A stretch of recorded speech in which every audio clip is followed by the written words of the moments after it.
വിഖ്യാത എഴുത്തുകാരൻ വിക്ടർ ഹ്യൂഗോയുടെ വാക്കുകൾ കേട്ടിട്ടുണ്ടോ? വിക്ടർ ഹ്യൂഗോ എന്ന് കേൾക്കുമ്പോൾ തന്നെ പാവങ്ങളാണ് മനസ്സിലേക്ക് ഓർമ്മ വരുന്ന പുസ്തകം എന്ന് പറയുന്നത്.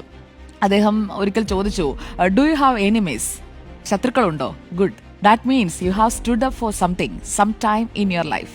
നിങ്ങൾക്ക് ശത്രുക്കളുണ്ടോ എന്ന് അദ്ദേഹം ചോദിക്കുമ്പോൾ അതിൻ്റെ അർത്ഥം കൂടി നമ്മൾ മനസ്സിലാക്കണം. നമ്മൾ ജീവിതത്തിൽ എപ്പോഴെങ്കിലും എന്തെങ്കിലും നല്ല കാര്യങ്ങൾക്കായി നിലകൊണ്ടിട്ടുണ്ട്. അതുകൊണ്ടാണ് ശത്രുക്കളുള്ളത്. ചുറ്റുമുള്ള എല്ലാവരും നമ്മളെ ഇഷ്ടപ്പെടണം എന്ന് ഒരിക്കലും വാശി പിടിക്കരുത്. അവരുടെ ഇഷ്ടങ്ങൾക്കനുസരിച്ച് ജീവിക്കാൻ നമുക്ക് സാധിക്കില്ല എന്നത് നമുക്ക് ഓരോരുത്തർക്കും അറിയാവുന്ന കാര്യമാണ്. സത്യത്തിനും നീതിക്കും വേണ്ടി നിലകൊള്ളുമ്പോൾ, നല്ല മൂല്യങ്ങൾ മുറുകെ പിടിക്കുമ്പോൾ, ശരിയായ നിലപാടുകൾ സ്വീകരിക്കുമ്പോൾ എല്ലാവർക്കും ഒന്നും അത് ഇഷ്ടപ്പെടണമെന്നില്ലെന്നേ, എല്ലാവരും അംഗീകരിക്കണമെന്നുമില്ല.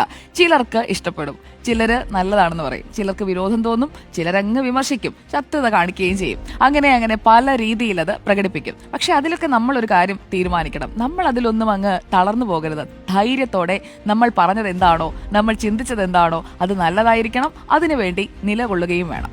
നീതിക്കായി ശബ്ദമുയർത്തുകയും വേണം.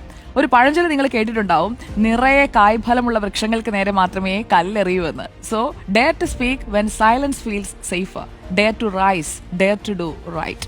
നിശബ്ദതയാണ് സുരക്ഷിതമെന്ന് തോന്നിയാലും നീതിക്കായി പ്രതികരിക്കാനായിട്ടുള്ള ധൈര്യം കാണിക്കണം. ശരിയെന്ന് ഉറപ്പുള്ളത് ചെയ്യാൻ ധൈര്യപ്പെടണം. നേരിനൊപ്പം നിലകൊള്ളുകയും വേണം. അപ്പോൾ ഈ ഞായറാഴ്ച ഇതാണ് പ്രേക്ഷകരോട് പങ്കുവയ്ക്കാനായിട്ടുള്ള കാര്യം. എൻ്റെ ജീവിതത്തിൽ ഞാനിത് പ്രാവർത്തികമാക്കാൻ ശ്രമിക്കുന്ന ഒരാളാണ്. അപ്പോൾ അതുകൊണ്ട് ഇത് എനിക്ക് അഭിമാനത്തോടു കൂടി തന്നെ, ആത്മാഭിമാനത്തോടെ പറയാൻ കഴിയുന്ന ഒരു വാചകമാണ്.